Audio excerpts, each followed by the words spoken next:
tried the best I could to make runs at him. I back off, pull everything down, try to make another run. And as soon as I get within 1 or 2 car lengths, just it would heat the tires up, and then I couldn't make a move on it. So, truthfully, I thought he ran out of gas, but we're the next best kind of on our strategy, which I thought was the right strategy. We just got a little unlucky with them pitting, and then the caution came out. That allowed them to flip the field and get up front and check out. Guys, let's move over about 3 feet this way. We talked about it in Michigan, that balance of you never want to assume that the guy's going to run out. So how much is that? Are you pushing just to try to run him out of gas, but also make your move before that check? Yeah, he was lifting early in the warm, so I just always tried to stay close enough off the free to not allow him to lift early. If he lifted early, I'd be right there. So, I just balance-wise couldn't get my car to quite handle good enough, in that dirty air to stay close enough to keep him honest. Was there an opportunity earlier in that run where you think you could have gotten by him when he was maybe saving a little bit more, or was the balance just not right? Not really. There was no moment where it was like, side by side with him. I thought the restart certainly was not good. He didn't get a push, but then the person behind me didn't push, and so that was a real defining moment to not have a chance to get around him, because once you get off turn 2 clear, it's you have to really mess up to lose the lead. Were you surprised that there wasn't a push, or did you expect that there wouldn't be a push on that restart? Because it seemed like kind of a weird restart for that late in the race. It was, and the 17, at least gave a heads up saying that they weren't good pushing, which I don't know what that means.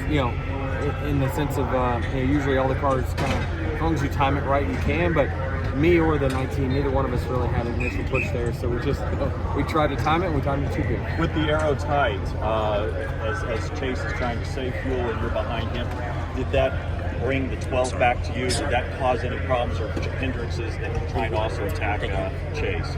Yeah, it was. Every time I tried to stay really close to him, I would get really tight, and then it would let the 12 come back to me. So at that point, I'm just trying to keep a little bit of an air gap there to allow my car to cool off and try to make another run at him.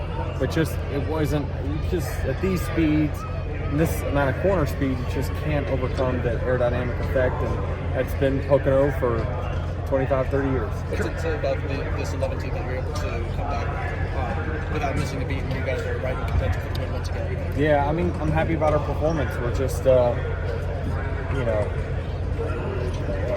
some fuel mileage away and some, a little bit of blown engine stuff over the last 2 months. Every week we're, battling for a win. So it's things are going really, really good right now.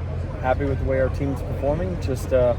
Everything's clicking. Curious, how quickly were you aware of the 19's fuel situation, and right off the restart and the immediacy, how did that affect things behind the wheel? Yeah, I mean, I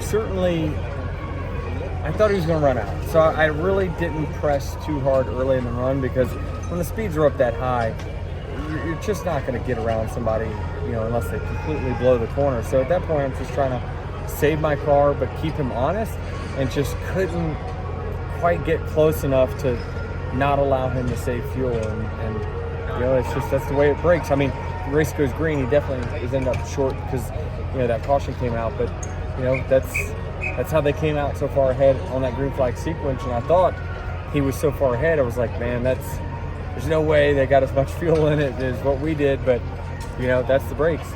Sometimes things go your way. It did for them, and he did a great job holding the front. Big picture, though, it feels like Toyota as a group has been really clicking with speed-wise these last few weeks. So looking at the team element all together, how you guys are really clicking since it was another Gibbs win. It was, and things are going really well. It's good to see. I think me and the 20 have won the last 10 or 12 or something. A lot of the last races for Joe Gibbs Racing. So it's good to see and get another car in there and have a banner tomorrow. And it's just obviously it locks him into the playoffs. That was he was in a spot that it was pretty close. So I'm sure they feel great about that. When did you start thinking he might make it? I never thought he did. I never thought he would.